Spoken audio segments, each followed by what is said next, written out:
नमस्कार। UP news today में आपका स्वागत है और हम आपके लिए लेके आए हैं उत्तर प्रदेश की बहुत इंपॉर्टेंट खबरें। और इस चैनल पर हम आपको उत्तर प्रदेश की छोटी से बड़ी योजनाओं की जानकारी देते हैं जो आपके बहुत काम की होती हैं और आपकी जानकारी बढ़ाती हैं। तो देख लेते हैं आज की पहली खबर। यूपी में विधवाओं के लिए किरण स्वरोजगार योजना। योगी सरकार ने कल 4 अप्रैल को किरण योजना शुरू की। इसके तहत विधवा महिलाओं को डेयरी फार्मिंग या बकरी पालन शुरू करने के लिए 2 लाख रुपए तक का ब्याज मुक्त ऋण और प्रशिक्षण दिया जाएगा। पहले दिन 1500 महिलाओं के आवेदन स्वीकृत हुए। यह योजना महिलाओं को आर्थिक रूप से सशक्त बनाने और ग्रामीण अर्थव्यवस्था में उनकी भागीदारी बढ़ाने की दिशा में बड़ा कदम है। और अगली अच्छी खबर है बेरोजगारों के लिए कौशल मेला। कल लखनऊ में राज्य स्तरीय मुख्यमंत्री कौशल मेला का आयोजन हुआ। इसमें 50 से अधिक मल्टीनेशनल कंपनियों ने हिस्सा लिया और 2500 से अधिक बेरोजगार युवाओं को on the spot job offer किए गए। 4 अप्रैल को हुए इस आयोजन में तकनीकी और गैर तकनीकी दोनों क्षेत्रों के युवाओं के करियर के बेहतरीन अवसर मिले। सरकार ऐसे मेले अब हर जिले में आयोजित करेगी।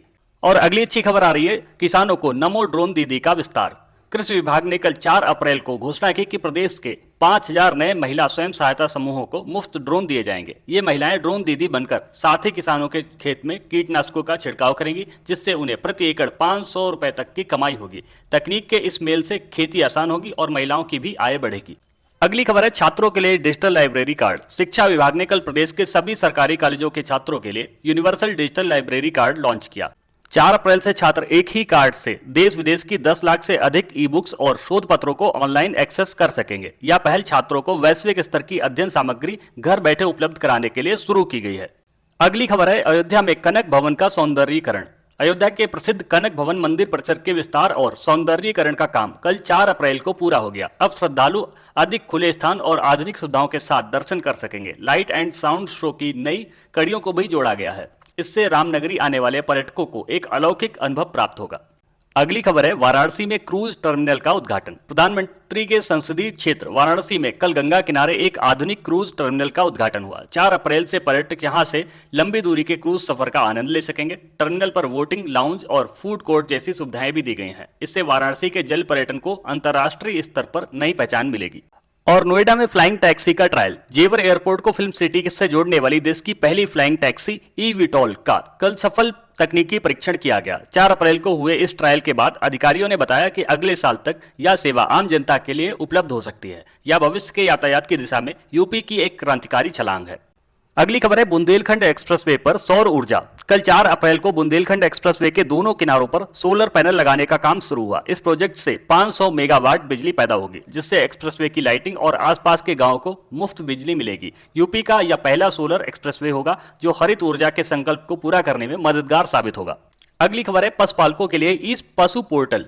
पशुपालन विभाग ने कल ई पशु मोबाइल ऐप लॉन्च किया। 4 अप्रैल से किसान अपने पशुओं की खरीद बिक्री ऑनलाइन कर सकेंगे और उनके स्वास्थ्य का डिजिटल रिकॉर्ड रख सकेंगे। ऐप पर डॉक्टर से वीडियो कॉल के जरिए परामर्श की सुविधा भी दी गई है। इससे बिचौलियों का अंत होगा और पशुपालकों को पशुओं का सही दाम मिलेगा। अगली खबर है स्टूडेंट स्टार्टअप को 5 लाख की मदद। कल 4 अप्रैल को यूपी स्टार्टअप पॉलिसी के तहत 100 छात्र उद्यमियों को अपना बिजनेस शुरू करने के लिए 5-5 लाख रुपए की सीड मनी प्रदान की गई। सरकार ने विश्वविद्यालयों में इंक्यूबेशन सेंटर की संख्या भी बढ़ाने का निर्णय लिया है। अब यूपी के छात्र केवल नौकरी मांगने वाले नहीं बल्कि नौकरी देने वाले बनेंगे।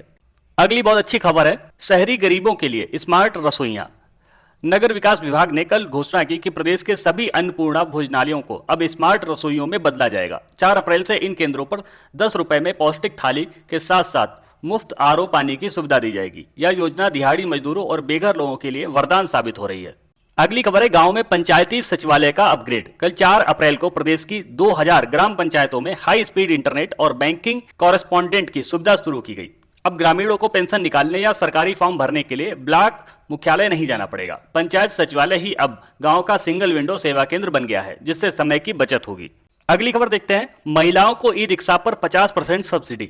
कल 4 अप्रैल को महिला सारथी योजना के तहत 500 महिलाओं को पिंक ई रिक्शा वितरित किए गए। सरकार इन रिक्शों पर 50% की सब्सिडी दे रही है। इससे न केवल महिलाओं को रोजगार मिला है बल्कि शहरों में महिलाओं के लिए सुरक्षित परिवहन की व्यवस्था भी सुनिश्चित हुई है। अगली खबर देखते हैं चीनी मिलों को एथेनॉल प्रोडक्शन का लक्ष्य। गन्ना विभाग ने कल प्रदेश के सभी बड़ी चीनी मिलों को एथेनॉल उत्पादन की क्षमता 20% बढ़ाने का निर्देश दिया। 4 अप्रैल को हुई समीक्षा बैठक में बताया गया कि इससे मिलों की आय बढ़ेगी और किसानों का बकाया भुगतान और तेजी से हो सकेगा। हरित ईंधन की दिशा में यह यूपी का एक बड़ा योगदान है।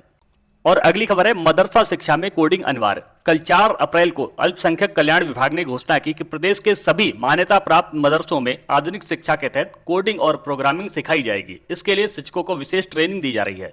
इसका उद्देश्य पारंपरिक शिक्षा के साथ साथ अल्पसंख्यक समुदाय के बच्चों को डिजिटल युग के लिए तैयार करना है। अगली खबर है, सोनभद्र में सोना खनन का नया चरण। कल 4 अप्रैल को सोनभद्र के सोन पहाड़ी क्षेत्र में आधुनिक मशीनों से सोने के खनन का नया चरण शुरू हुआ। इससे राज्य के राजस्व में भारी बढ़ोतरी होने की संभावना है। स्थानीय युवाओं को भी इस प्रोजेक्ट में तकनीकी कार्यों के लिए प्राथमिकता दी जा रही है, जिससे क्षेत्र का आर्थिक विकास तेज होगा। अगली खबर है, पर्यटन स्थलों पर हेली टैक्सी सेवा। पर्यटन विभाग ने कल घोषणा की कि आगरा, मथुरा और प्रयागराज के बीच हेली टैक्सी सेवा 15 अप्रैल से शुरू होगी। 4 अप्रैल को इसके किराए और रूट का विवरण जारी किया गया। इससे कम समय वाले पर्यटकों को प्रमुख तीर्थ स्थलों के दर्शन एक ही दिन में करने की आसानी होगी और पर्यटन को गति मिलेगी। और अगली खबर देखते हैं, प्रयागराज में फ्लोटिंग रेस्टोरेंट। संगम नगरी प्रयागराज में कल यमुना नदी के तट पर प्रदेश के पहले फ्लोटिंग रेस्टोरेंट तैरता हुआ भोजनालय का लोकार्पण हुआ। 4 अप्रैल से यह सैलानियों के लिए खुल गया। पानी के बीच भोजन का आनंद लेना पर्यटकों के लिए नया आकर्षण होगा, जिससे संगम क्षेत्र में पर्यटन गतिविधियों में इजाफा होगा। और अगली अच्छी खबर है, छात्राओं को साइकिल वितरण योजना। माध्यमिक शिक्षा विभाग ने कल घोषणा की कि कक्षा 9 में प्रवेश लेने वाली ग्रामीण क्षेत्रों की 50,000 मेधावी छात्राओं को मुफ्त साइकिल दी जाएगी। 4 अप्रैल को इसके लिए बजट स्वीकृत किया गया। इसका उद्देश्य दूर दराज के गांवों से स्कूल आने वाली बेटियों की शिक्षा में आने वाली बाधाओं को दूर करना है। अगली खबर है, सौर ऊर्जा से चलेंगे सरकारी दफ्तर। कल 4 अप्रैल को आदेश जारी किया गया कि प्रदेश के सभी कलेक्ट्रेट और विकास भवन अगले 6 महीने में पूरी तरह सौर ऊर्जा पर शिफ्ट होंगे। इससे सरकारी खजाने पर बिजली का बिल का बोझ कम होगा और पर्यावरण संरक्षण को बढ़ावा मिलेगा। यूपी अब रिन्यूएबल एनर्जी में देश का मॉडल बनने की ओर है। तो ये थी उत्तर प्रदेश की इंपॉर्टेंट खबरें। और अंत में आपसे अनुरोध है कि हमारे चैनल को सब्सक्राइब कर लीजिए डेली इसी प्रकार की नई न्यूज जानने के लिए।